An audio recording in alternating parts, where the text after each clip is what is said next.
নমস্কার বন্ধুরা, চায়না তো রান্নাঘরে সবাইকে স্বাগত। আজকার রেসিপি রায়তা। এখানে 500 গ্রাম দই নিয়ে নিয়েছি। দইটাকে আমি এইভাবে ফেটে নিচ্ছি। দইটা আমাদের ফাটানো হয়ে গেছে। এটা পাতলা করার জন্য দইটাকে আমরা একটু দুধ দিচ্ছি। 1 চামচ মতো বিট লবণ দিয়ে দিচ্ছি, 1 চামচ মতো সাদা লবণ দিয়ে দিচ্ছি, চিনি দিয়ে দিচ্ছি 2 চামচ মতো,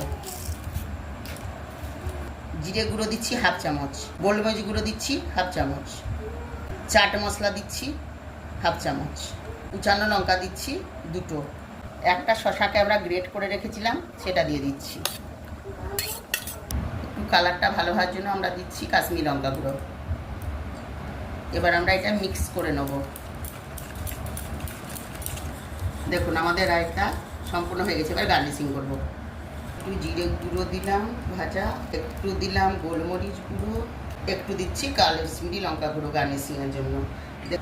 আমাদের রায়তা একেবারে রেডি। এটা আপনারা পোলাও খেতে পারেন, ফ্রাইড রাইসেও খেতে পারেন, বিরিয়ানিতেও খেতে পারেন এবং গরমের দিনে খাওয়া খুব উপকারিতা, হজম শক্তি বাড়ায়। রায়তা রেসিপিটা ভালো লাগলে লাইক, কমেন্ট ও শেয়ার করবেন। অবশ্যই কমেন্টে জানাবেন।